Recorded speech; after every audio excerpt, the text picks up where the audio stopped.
బాలు ఒంటరిగా కూర్చొని దీర్ఘంగా ఆలోచిస్తూ సాయంత్రం జరగబోయే ఫస్ట్ నైట్ని ఎలా ఆపాలి అని తెగ ఆలోచనల మీద ఆలోచనలు చేస్తూ ఉంటాడు. ఇంతలో రంగం మామ అయితే వస్తాడు. ఏంట్రా బాలు, నీ మొహంలో మన్మథ కళ ఉట్టి పడుతుందే అని అయితే చెప్తూ ఉంటే, నా మొహంలో ప్రేతాత్మ కళ కనపడుతూ ఉంటే నీకు మన్మథ కళ కనపడుతుందా మామయ్య అన్నట్టు మాట్లాడుతూ ఉంటాడు. అదేంట్రా బాలు అలా అంటావు అంటే, మరి ఏం చేయమంటావు? ఆ పిల్లని చూస్తేనే భయమేస్తుంది. కళ్ళల్లో ఏమో నిప్పులు కురుస్తూ ఉంటాయి. నోట్లో ఏమో మాటల తూటాలు పేలుతూ ఉంటాయి. ఇక టోటల్‌గా చెప్పాలి అంటే అమ్మాయి కాదు మావయ్యో, అమ్మోరు తల్లి అనైతే చెప్తూ ఉంటాడు. ఇక ఆ మాటలు విన్న సత్యం అయితే కోపంతో, "రేయ్! నోరు మూసుకోరా, పోయి రెడీ అవ్వు.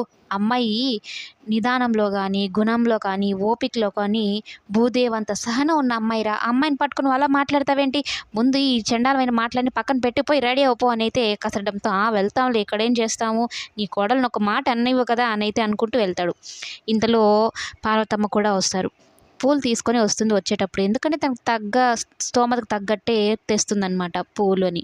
ఇంక అందులోనూ ఫస్ట్ నైట్‌కి కూడా కావాలి కదా అన్నట్టు. ఇక దానికి ఈ ప్రభావతమ్మ, కామాక్షి జతగా చేరి, "అదేంటి పూలొక్కటే పట్టుకొచ్చావు? సాయంత్రం ముహూర్తం ఉందని తెలుసు కదా!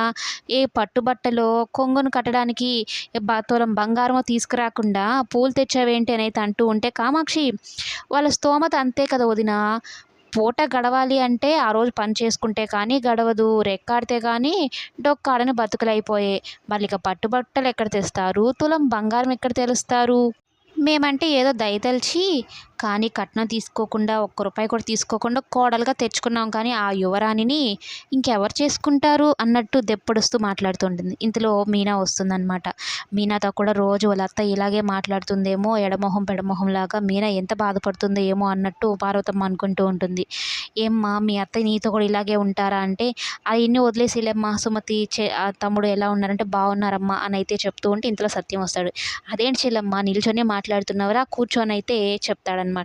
ఇక కూర్చొని పెట్టి మాట్లాడుతూ, "చెల్లెమ్మ, నీకు నేను రక్తం పంచుకొని పుట్టిన అన్నయ్యతో సమానం అని అనుకోని, ఇంట్లో ఏమన్నా ఇబ్బందులుంటే నాకు చెప్పు చెల్లెమ్మ, నేను చూసుకుంటాను. అయ్యో పిల్లనిచ్చున్నాము, వాళ్ళని అడగొచ్చా అడగకూడదని నువ్వు అనుకోవద్దు. ఎందుకంటే నేను నా బాధ్యత అది" అన్నట్టు చెప్తూ ఉంటే, ఇంకా మీనా టీ తీసుకురమ్మని అయితే చెప్తాడు. మీనా ఏమో టీ ఇస్తూ ఉంటే ఇంతలో ప్రభావతి కోపంగా వచ్చి అరుస్తుంది, "ఆగు" అన్నట్టు.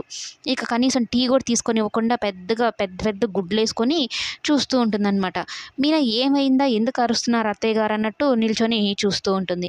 ప్రభావతి అంటే, "సత్యం ఆ మాట అన్నాడు కదా, ఇంట్లో ఏమైనా ఇబ్బందులుంటే చెప్పమ్మా, నేను చూసుకుంటాను, ఏం మొహమాట పడకు" అని అన్నాడని ఆ మాటకి కోప్పడిపోతుంది ప్రభావతి. ఇంట్లో నా పెద్ద కొడుకు ఎట్టుపోయాడో ఏంటో దాని గురించి పట్టించుకోకుండా, ఆ కుటుంబంలో ఏమైనా బాధలున్నాయా, కలహాలున్నాయా, నేను తీరుస్తానన్నట్టు అంటున్నావు. ముందు నీ కుటుంబం గురించి చూసుకో అన్నట్టు ప్రభావతి పార్వతమ్మ ముందు, మీనా ముందు చెడమడా వాయించేసింది సత్యంని. సత్యం కృతజ్ఞతా భావంతో, పశ్చాత్తాపం బాధతో వాళ్ళ కుటుంబాన్ని ఆదుకోవాలంటూ చూస్తూ ఉంటే, ప్రభావతి మాత్రం చాలా నిష్ఠూరంగా నిట్టూర్పు మాటలు